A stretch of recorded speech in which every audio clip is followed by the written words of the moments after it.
Salut, bienvenue, pas chez moi, parce que là, pour le coup, bah, je te reconnais, hein, enfin, sinon tu reconnaîtrais. Je suis dans un Airbnb du côté de Lyon, tout simplement parce que voilà, une de mes activités, c'est aussi de mettre en place des designs, des designs chez des particuliers ou des professionnels. Et donc demain matin, j'ai un design en permaculture à mettre en place chez une personne. Donc voilà, je me suis déplacé sur cette région, c'est un petit peu après Lyon d'ailleurs, c'est pas exactement sur Lyon, bon peu importe, c'est pour te situer un petit peu. Et donc j'ai choisi cet endroit-là pour passer la nuit.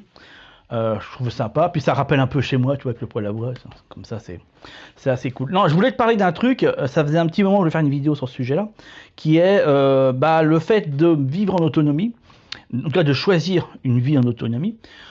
Est-ce que c'est un choix, j'ai envie de te dire, qui est raisonnable, peut-être pas le terme le plus adapté qui soit, mais j'ai pas trouvé autre chose, alors bon, là tu m'en excuseras par avance.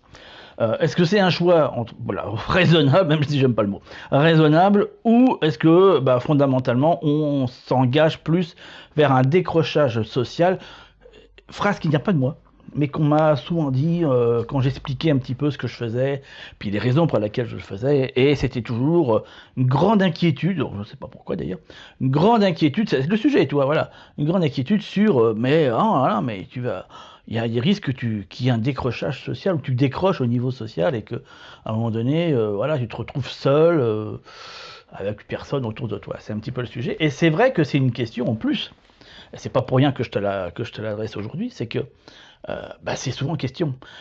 Aujourd'hui, il y a quand tu poses la question, beaucoup de personnes, déjà au niveau des Français, hein, je parle de la France, beaucoup de personnes aimeraient être à leur compte, ça veut dire ne plus être salarié, mais pouvoir développer une activité d'entrepreneur avec quelque chose qui souvent fait appel à une passion, alors à un savoir certain, hein, il y a des compétences et un savoir, mais qui tourne généralement, et c'est préférable bien entendu, autour d'une passion, de quelque chose qui te fait vibrer, qui te fait envie, et voilà, et qui permettrait d'avoir plus de sens.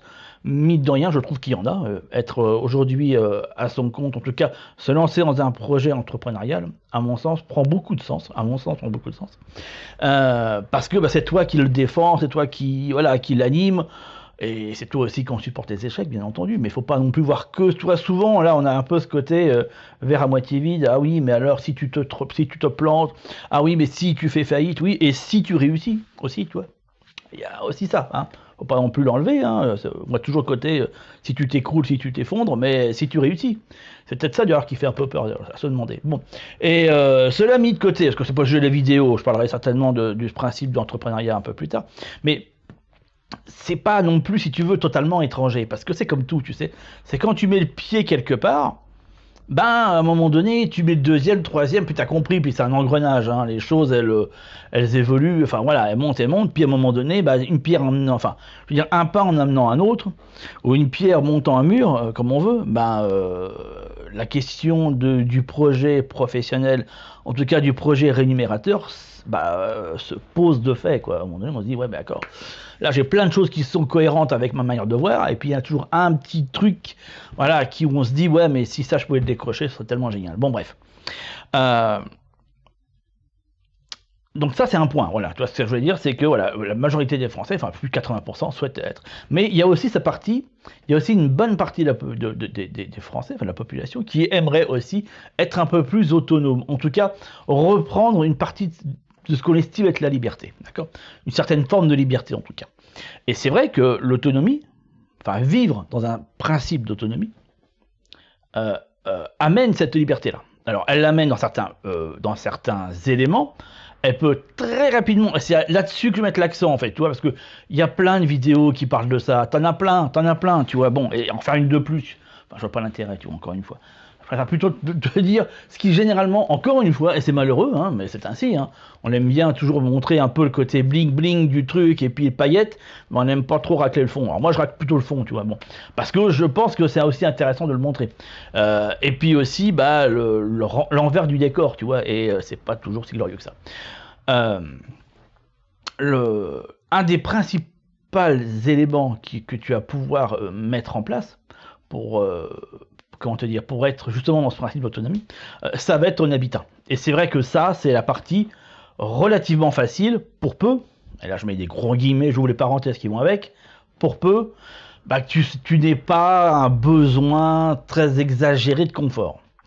Alors il est vrai qu'il faut reprendre l'entonnoir et puis ramener au petit bout, et se dire, bah ouais, dans un principe de, j'ai envie de te dire, de simplicité volontaire, disons les choses comme elles sont, de simplicité, de décroissance, pourquoi pas non plus d'ailleurs.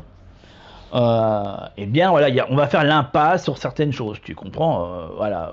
Bon là, pour moi ici c'est grand luxe, hein, enfin, par rapport à chez moi, et c'est pas pour autant, tu vois, que je vais aller dénigrer comment est ma maison, absolument pas. Euh, mais qu'est-ce que je vais te dire?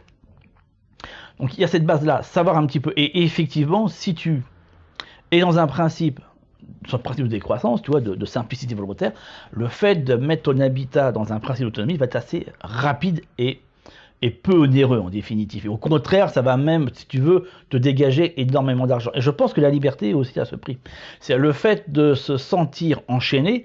Oui, c'est des raccords, si tu veux, de fils et de câbles qui relient ta maison à d'autres, tu comprends, voilà, un plus gros câble qui lui est relié à une usine. Bon, en l'occurrence à une centrale. Mais au-delà de ça, si tu veux, c'est aussi des frais que tu n'as plus.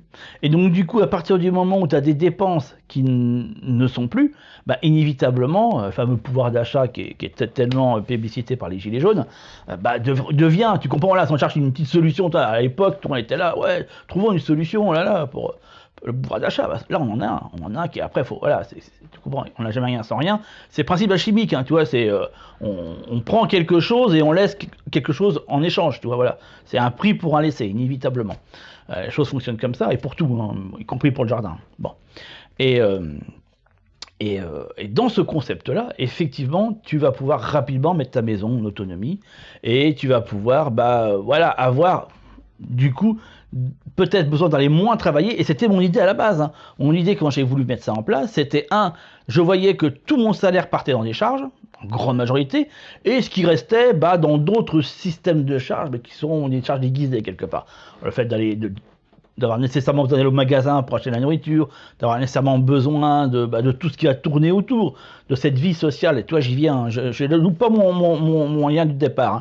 Parce que, à un moment donné, voilà, si tu veux aller au restaurant, il va falloir sortir, toi, machin, bon, t'as le menu, t'as ceci, t'as cela, faut comme y aller un peu fringué, tu peux pas y aller, voilà, avec tes bottes tout crottées, enfin, tu comprends.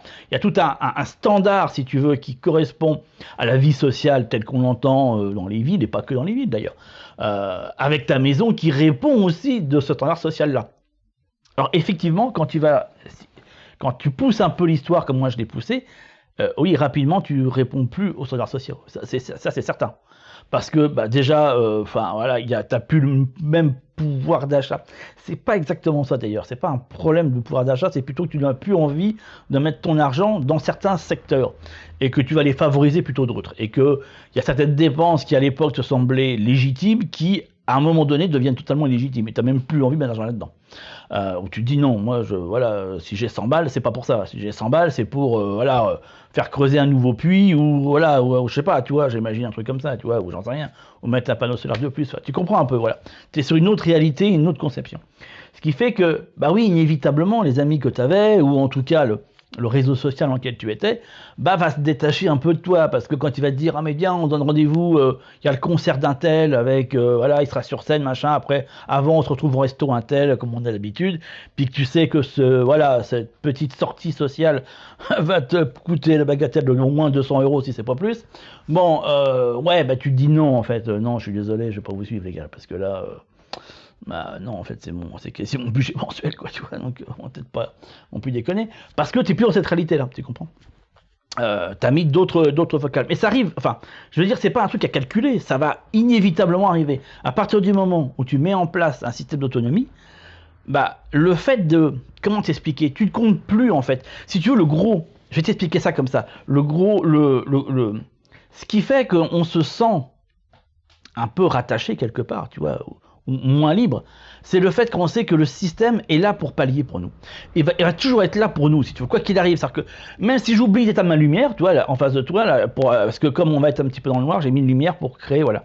J'ai pas les projets d'Hollywood. Hein. Bon, si je sors et que j'oublie d'éteindre la lumière, je vais faire une fois si tu veux, puis le lendemain je le ferai plus parce que c'est un panneau solaire, parce que machin, parce qu'au bout de 2 heures ou de 3 heures, le panneau va être vide, enfin en tout cas la batterie va être vide, et j'aurai plus d'électricité pour voilà, je vais rentrer le soir avec mon briquet, je vais me cueillir les meubles, puis le lendemain, bah, je ferai gaffe de pas oublier d'éteindre la lumière. Donc du coup, tu deviens plus économe là où tu sais que si tu oublies, c'est pas grave.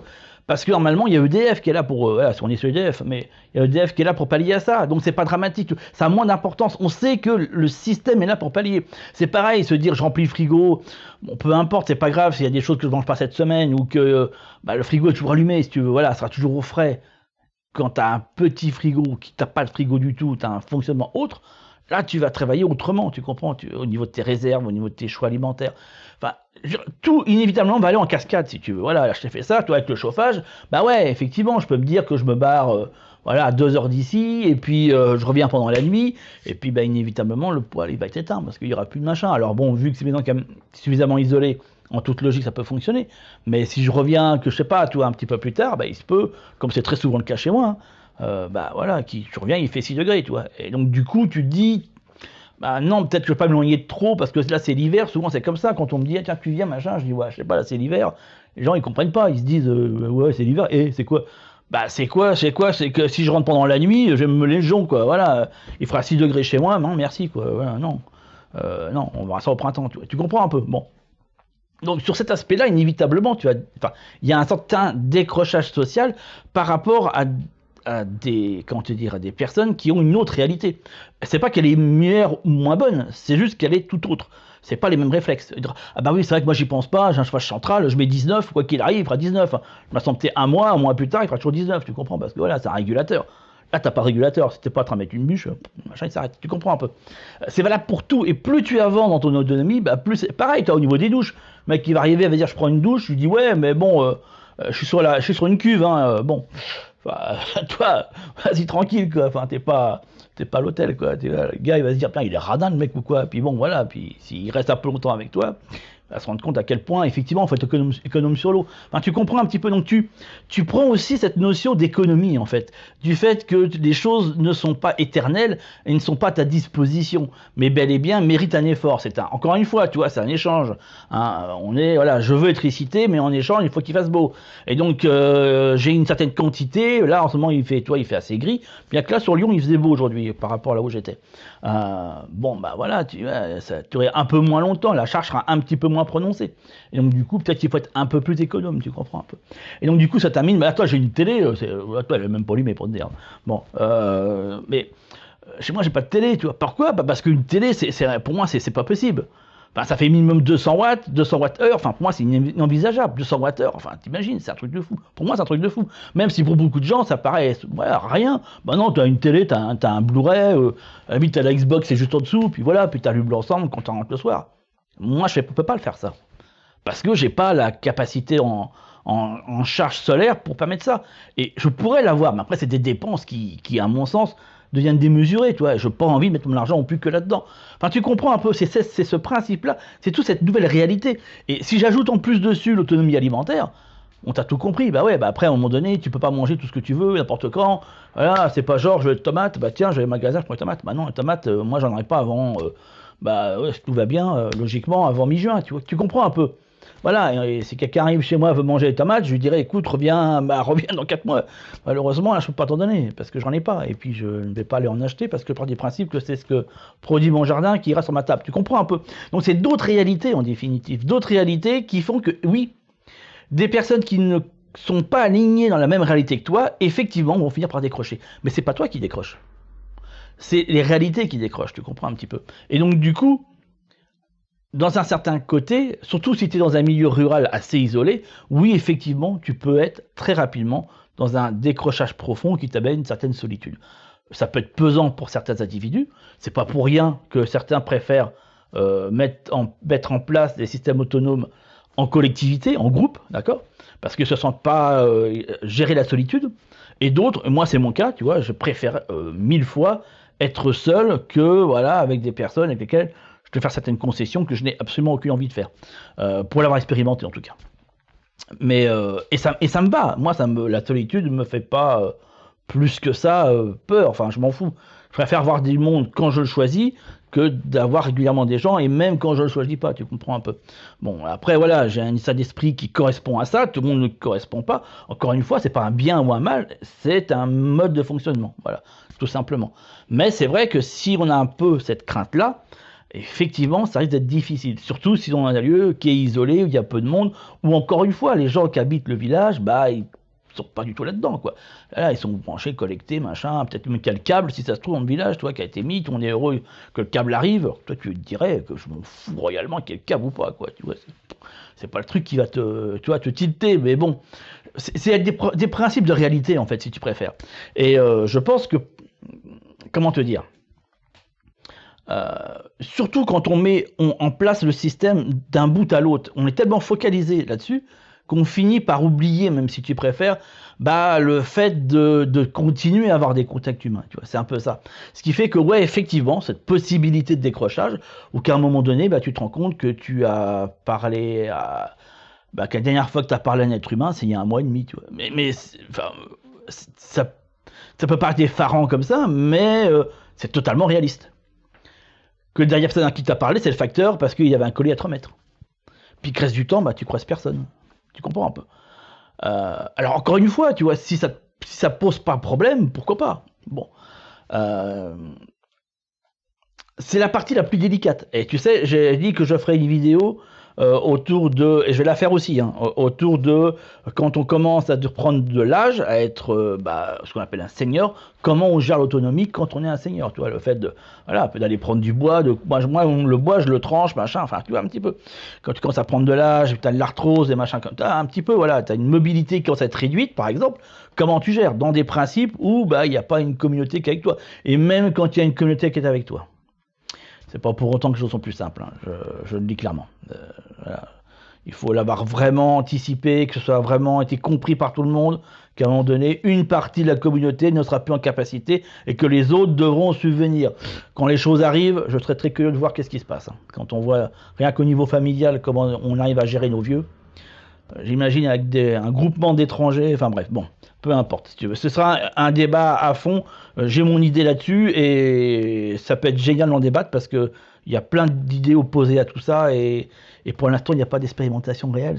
Encore une fois, c'est des choses très récentes, donc il n'y a pas beaucoup de recul, comment voilà, on vit la vieillesse, j'ai envie de dire même la mort par rapport à l'autonomie, c'est un truc qui me semble intéressant à discuter. Mais bon, juste pour ça, voilà, bah oui, effectivement, je pense qu'à un moment donné, dans ton travail d'autonomie, en tout cas de mise en autonomie de ton habitat et de ton réseau familial, en fait, de ta famille, de toi, de ta conjointe, conjoint, peu importe si tu veux, effectivement, le cercle d'amis qui va rayonner avec toi, il va falloir bander sans l'inquiéter aussi.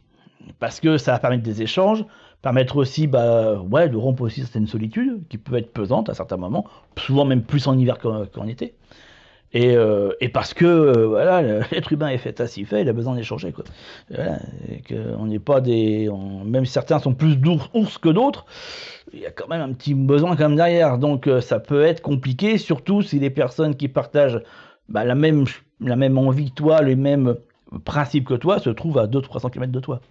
C'est souvent le cas. On peut être très éloigné et qu'il n'y a que les réseaux sociaux et Internet qui vont nous permettre de pouvoir avoir un lien. Mais malgré tout, c'est pas inintéressant de le garder comme ça, tu vois. Après, il y a plein de possibilités. Comment garder du lien? Après, là, il y a une multitude. Ça, c'est une possibilité. Effectivement, les réseaux Internet, etc. Bon, quand on est en autonomie, ça va avoir une limite, bien entendu, parce que ça est limité par rapport à ta capacité électrique. Mais bon, ça peut être aussi une possibilité, même si ça reste ouais, temporaire. Mine de rien, je pense que d'avoir autour de soi, dans les kilomètres, voilà, un certain kilométrage raisonnable, des personnes qui vont aussi être dans le même processus, à mon sens, c'est intéressant. Et c'est, tu vois, on pense souvent, et je vais finir là-dessus, on pense souvent que l'idéal, c'est de trouver un lieu, quand on n'en a pas, et qu'on cherche vraiment à trouver un lieu spécifique pour mettre en place un projet comme ça, qu'il faut qu'il soit isolé, qu'il faut la terre soit fertile, que ceci, que cela, il y a plein de processus, et c'est vrai que souvent on oublie un peu ce processus de se dire, ben oui, mais est-ce qu'autour de nous, il y a aussi d'autres personnes qui partagent voilà, ce que l'on met en place. Moi, c'est le cas où je suis, hein. Il y a 2-3 personnes que je vois de temps en temps, qui sont à différents niveaux par rapport à moi, c'est très très bien d'ailleurs, parce que chacun avance à son niveau, et que je vois de temps en temps, et d'autres un peu plus souvent. C'est vraiment ultra variable. Et comme en plus, tu vois, voilà, je suis amené à bouger en toute la France avec mes concepts de design là, bah, je suis même amené à rencontrer bah, certains d'entre vous, hein, tu vois, voilà, et voilà, les choses se font et puis voilà, ça permet de rencontrer les choses. Bref, c'est tout ce que j'avais à dire. En description, j'ai mis un lien qui te permet de faire partie de ma liste privée. Et donc, du coup, bah, on peut continuer la discussion sur cette liste-là. Ok, je partage plein d'autres trucs. Il y a des formations que je te file dessus, des PDF, des machins. Il y a plein d'astuces, plein de trucs. Celui-là sur le long terme, parce que chaque semaine, ça change. Le thème change, ça évolue selon les saisons. Donc, l'idéal, c'est de rester au moins un an sur cette liste. Au bout d'un an, tu as quand même, à mon sens, un bon paquet de trucs qui permettent de pouvoir te booster. Je te dis rendez-vous dans une autre vidéo. Ciao, ciao.